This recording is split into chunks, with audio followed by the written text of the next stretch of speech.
গল্প perfect balance. মাধু, খুব ক্লান্ত হয়ে পড়েছি।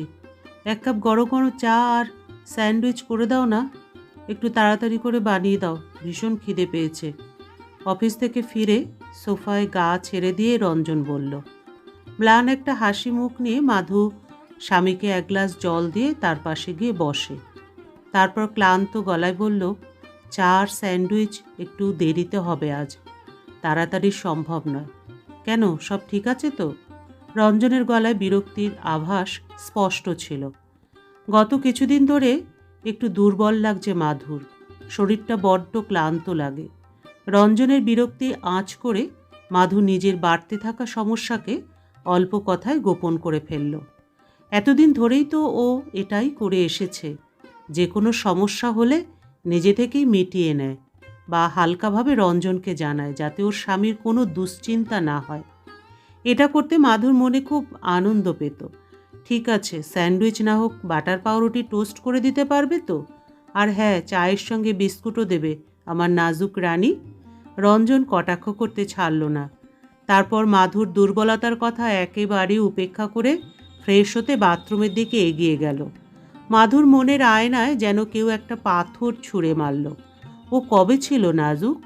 20 বছরের গৃহস্থালীর জীবনে সে সব ছোট বড় দায়িত্ব ক্ষমতার সঙ্গে সামলে এসেছে। কখনো রান্নাঘরের খারাপ হয়ে যাওয়া ট্যাপ মিস্ত্রি ডাকিয়ে এনে ঠিক করেছে, শুধু কি তাই, কখন বন্ধ হয়ে যাওয়া ফ্যান আবার চলতে শুরু করেছে, কখন বাথরুমের দেওয়াল বেয়ে জল চোয়ানো বন্ধ হলো, রঞ্জনের কিছুই টের পায়নি। 2 মেয়ে মিঠি মিঠাইয়ের দেখাশোনা, পড়াশোনা, ব্যাংকের কাজ, এলআইসির প্রিমিয়াম জমা দেওয়া, ঘর বাইরের অগণিত দায়িত্ব ও নীরবে নিষ্ঠার সঙ্গে পালন করে এসেছে। শুধু তাই নয়, মাধু ছোট ক্লাসে 7-8 জন ছেলেমেয়েকে বাড়িতে টিউশনও পড়ায়, যাতে সংসারের আয় কিছুটা বাড়ানো যায়। স্বামী ও সন্তানদের খুশি রাখতেই ও নিজেকে ভুলে গিয়েছিল। রঞ্জন যখনই ওকে মা দুর্গা বা রূপে লক্ষ্মী, গুণে সরস্বতী বলে ঠাট্টা করত, তখন মাধুর খুশির সীমা থাকত না। এটাই তো ছিল ওর ছোট্ট সুন্দর পৃথিবী, এটাই ছিল ওর প্রিয় সাধনা। নিজের শখ, নিজের ইচ্ছেগুলো সব ও হাসি মুখে বিসর্জন দিয়েছিল। এসব নিয়ে মাধুর কোনো আফসোস ছিল না, কোনো অভিযোগও ছিল না। কিন্তু আজ ওর মনে খুব ব্যথা লাগলো। ওর দুর্বলতা, ওর কষ্ট রঞ্জনের চোখে ধরাই পড়ে না, কোনো গুরুত্বই রাখে না। নিজের অনুভূতিকে সব সময় লুকিয়ে রাখাই ছিল ওর ভুল। চিন্তার ঢেউয়ে ভেসে যেতে যেতে মাধু কোনো রকমে চা বানালো, পাউরুটি টোস্ট করলো। রঞ্জন ফ্রেশ হয়ে ফিরে এসেছিল। উদাস মনে নিজের মধ্যে হারিয়ে থাকা মাধু রঞ্জনের সামনে চা আর টোস্ট রেখে দিল, একটা রোবটের মতো, নিছক যন্ত্রের মতো। কখনো কখনো শুকনো চোখ থেকেও অশ্রু ঝরে পড়ে, কিন্তু সেগুলো বোঝে বা দেখতে পায় এমন মানুষ খুব কমই থাকে। কি দারুণ চা বানিয়েছে আমার মা দুর্গা। চায়ে চুমুক দিতে দিতে রঞ্জন ব্যর্থ চেষ্টা করলো মাধুর ক্ষততে প্রলেপ দেওয়ার। মাধু ভাবে, মা দুর্গা, এখন শুরু হয়েছে আমার মন জয় করার নাটক।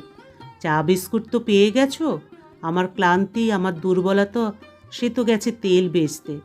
মন যদি রাখারই থাকতো তাহলে কিছু তো জিজ্ঞাসা করতে পারতে আমার শরীর খারাপ নিয়ে। তোমার কি যায় আসে, দোষ তো আমারই। কখনো নিজের কষ্ট তোমার সামনে খোলাখুলি বলিনি, এটাই তো তার শাস্তি। মনে মনে এইভাবে গজগজ করে মাধু নিজের ক্ষোভ উগরে দিল। মিঠি আর মিঠাই কোথায়? রঞ্জনের প্রশ্নে মাধুর চিন্তার স্রোত ভেঙে যায়। টিউশনে ছাত্রছাত্রীদের পড়ানো কেমন চলছে? ভালোই চলছে। আজকাল ওদের একটু বেশি সময় দিতে হচ্ছে, পরীক্ষা তো কাছেই। অন্যমনস্কভাবে বলল মাধু। সেটা তো ঠিক, পরীক্ষা আসছে, সময় তো দিতেই হবে। তোমার ভাগ্য তো ভালো যে বাড়ি বসে উপার্জন করতে পারো। বাইরে চাকরি করতে হলে তো রোজই ক্লান্ত হয়ে পড়তে যাতায়াত করতে হতো, তখন বুঝতে। রঞ্জন আবারও আহত হৃদয়ে এক তীব্র আঘাত আনল মাধুরীর। এই কথায় মাধুরীর সহ্য শক্তির সীমা ছাড়িয়ে গেল। ও বলল, বাড়ির ভেতর বাইরেই হাজারো কাজ থাকে, সেই সব কাজ তোমার চোখে পড়ে না?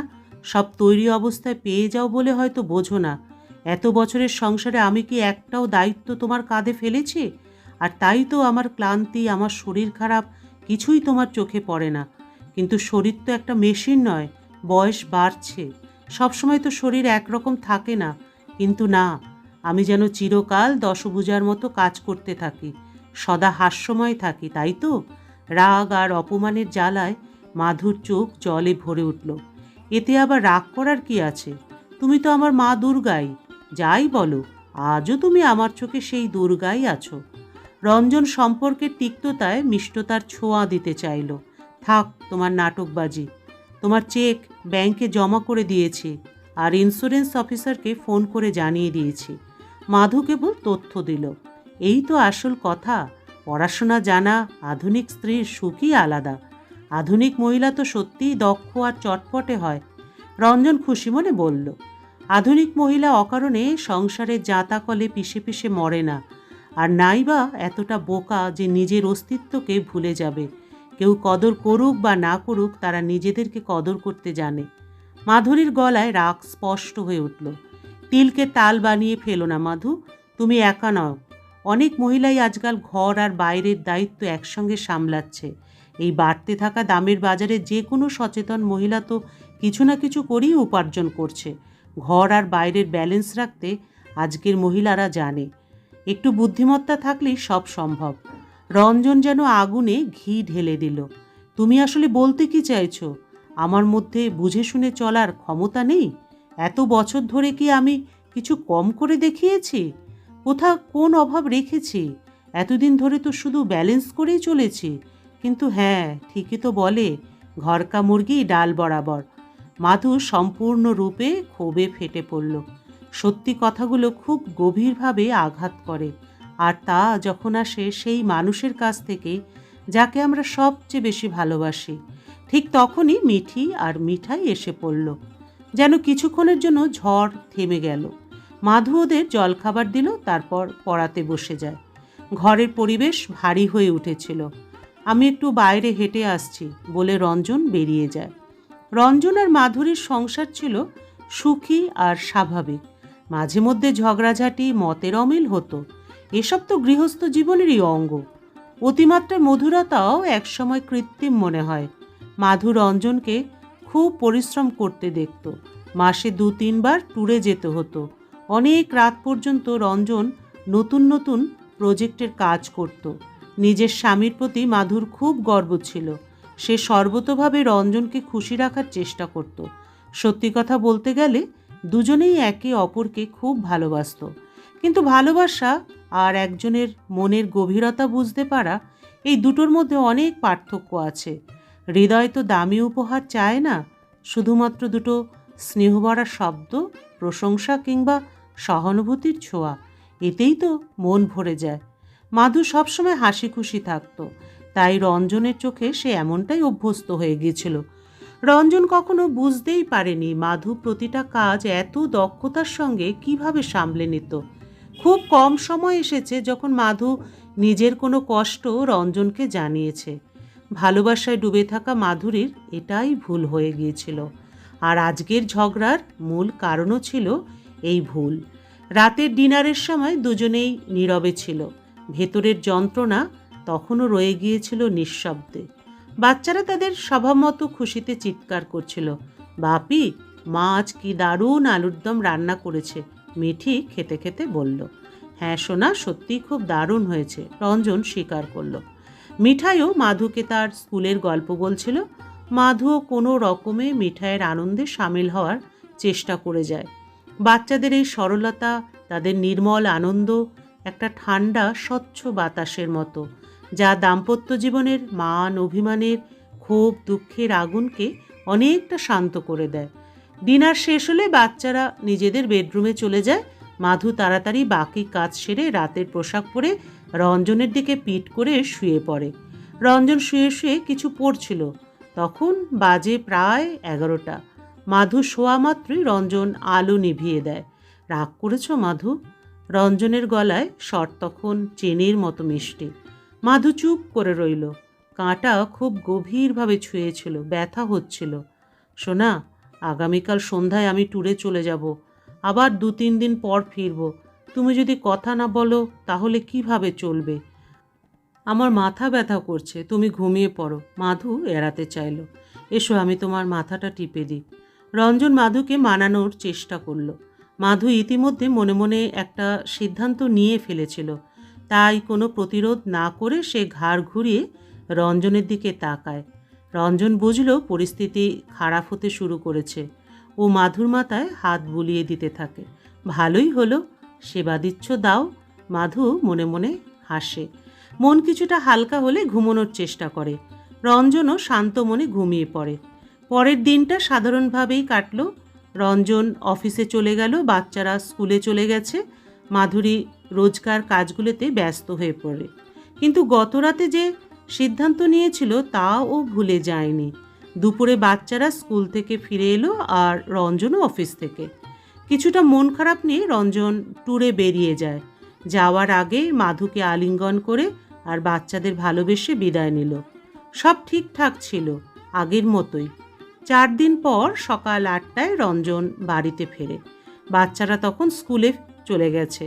মাধু হাসি মুখে স্বাগত জানায়, তুমি আগে স্নান করে নাও, আমি জলখাবার রেডি করছি। রঞ্জন ভাবল সব আগের মতোই স্বাভাবিক। মনে শান্তি পেল। রঞ্জন স্নান সেরে আসলে মাধুরী তার সামনে গরম গরম চা আর পনির স্যান্ডউইচ সাজিয়ে দেয়। আমি জানতাম আমার মাধু কখনো বদলাবে না। রঞ্জন খুব খুশি আছে। তোমার ট্যুর কেমন ছিল? ভালো ছিল, অনেক কাজ করতে হয়েছে, তবে আমি সন্তুষ্ট। অফিসে কটায় যেতে হবে? দুপুর 2টোয় বের হব। এখন একটু বিশ্রাম নেব। তোমার কথা বলো, এই 4 দিনে কি কি করেছো? রঞ্জন স্যান্ডউইচের স্বাদ নিতে নিতে উৎসুক চোখে মাধুরীর দিকে তাকিয়ে আছে। অনেক কিছু করেছি। মাধুর মুখে রহস্যের হাসি ছিল। আচ্ছা তা বলো, কি করলে? একটা স্কুলে ইন্টারভিউ দিয়েছি, পার্ট টাইম চাকরি। 7 আর 8 বাচ্চাদের ইংরেজি আর সোশ্যাল সায়েন্স পড়াতে হবে। আমার দুটো সাবজেক্টই পছন্দ, মাধু বলল। ইন্টারভিউ, এর মানেটা কি? রঞ্জন হঠাৎ অজান্তে থমকে গেল। হ্যাঁ ডার্লিং, ইন্টারভিউ। চাকরিটা প্রায় নিশ্চিত, আগামী মাস থেকে যেতে হবে। আমার এক বান্ধবীও সেখানে পড়াচ্ছে, বেতনও ভালো। আমার বান্ধবী আমাকে সুপারিশ করেছিল, তাই চাকরিটা ঠিক হয়ে গেছে। মাধুরী দৃঢ় সংকল্পে বলল। ও জানতো রঞ্জনের এটা ভালো লাগবে না, লাগুক বা না লাগুক। এবার রঞ্জন বুঝবে পারফেক্ট ব্যালেন্স কি। হঠাৎ করে চাকরি করারই বা কী হলো? রঞ্জন বিস্মিত ও অসন্তুষ্ট হয়ে বলে। এখানে অবাক হওয়ারই বা কী আছে? এখন তো সব আধুনিক মহিলারা চাকরি করছে, তাহলে আমি কেন করব না? বেশ দাপটের সঙ্গেই বলল মাধু। তোমার আমার ওই দিনের কথাটা খারাপ লেগেছিল? একদমই না, তুমি একদম ঠিকই বলেছ। এটা তো ব্যালেন্স করার ব্যাপার। মাধু হেসেই বলল, তুমি বলেছিলে তোমার দুর্বল লাগে, ক্লান্তি লাগে, শরীরটাও তো দেখতে হবে। বাহ, আজকে তোমার আমার স্বাস্থ্যের এত চিন্তা, শুনে ভালো লাগলো। চিন্তা করো না, এসব তো চলে। মাধু এভাবে কথা বলো না, আমি সিরিয়াস। রঞ্জন চিন্তায় পড়ে যায়। চিন্তা করো না, আমি ডাক্তারের কাছে গিয়েছিলাম, ব্লাড টেস্টের রিপোর্টও এসেছে, সব ঠিক আছে, শুধু হিমোগ্লোবিন কম। ডাক্তারের দেওয়া ওষুধ খেতে শুরু করেছে, আর খাওয়া দাওয়াও ডাক্তারের নির্দেশ মতোই করছে। আর তোমার টিউশনগুলো? মাধু বলল, পার্ট টাইম চাকরি, দুপুর 1:30টার মধ্যে ফিরে আসব। টিউশন তো 4টেই শুরু হয়, সেটা সপ্তাহে 4 দিন। কাজের দিদিকে সকাল 8টা থেকে সন্ধে 8টা পর্যন্ত থাকতে বলেছে। বাচ্চারা তো দুপুরের মধ্যেই ফিরে আসে। স্কুলে আমাকে সপ্তাহে 5 দিন যেতে হবে, শনি রবিবার ছুটি। সব কিছু ব্যালেন্স হয়ে যাবে। মাধু দৃঢ় প্রতিজ্ঞ ছিল। রঞ্জন মিনমিনে সুরে বলল, তুমি জানো আগামী মাসে দাদার বৌদি আসছে। এটা তো আরও ভালো খবর। তোমার বৌদি তো খুব নিপুণ সংসারী, তার অনেক সাহায্য পাবো। ওরাও খানিকটা বাড়ির দেখভাল করবে, আর দাদা বাচ্চাদের অঙ্ক আর ইংরেজি পড়াবে। এই বিষয়ে তিনি খুব পারদর্শী। মাধু আজ কোনো কথা বলতেই ছাড়ল না। রঞ্জন এক প্রকার হাল ছেড়ে দিয়ে বলে, তুমি চাকরি করার সিদ্ধান্ত তো নিয়েই ফেলেছ। অবশ্যই দেখবে তোমার মা দুর্গা কিভাবে বাড়ি ঘর এবং বাইরে সব কিছু ব্যালেন্স করে। তোমার কাছে থেকেই তো আমি প্রেরণা পেয়েছি। যাক, এসব কথা বাদ দাও, তুমি ক্লান্ত, এসো মাথায় তেল মালিশ করে দিই, আরাম পাবে। মাধু মিশ্রির ছুরির মতো কথাগুলো বলছিল। রঞ্জন জিজ্ঞাসা করল, লাঞ্চে কি আছে? সব তোমার পছন্দের খাবার, রুই মাছের কালিয়া, বেগুনের ভর্তা, পাতলা করে মুসুরির ডাল, উচ্ছে ভাজা আর চালতার মিষ্টি টক। কি জিভে জল চলে আসছে, তাই না? হ্যাঁ হ্যাঁ, ঠিক আছে। রঞ্জন চুপ হয়ে গেল। এবার বোধহয় স্বামী আর সংসারের সাথে পারফেক্ট ব্যালেন্স করার কৌশলটা মাধু শিখে গিয়েছিল। গল্পের সমাপ্তি এখানেই। আবার দেখা হবে পরবর্তী আরেকটি গল্পের সাথে। বন্ধুরা, আপনারা সকলে ভালো থাকুন, সুস্থ থাকুন।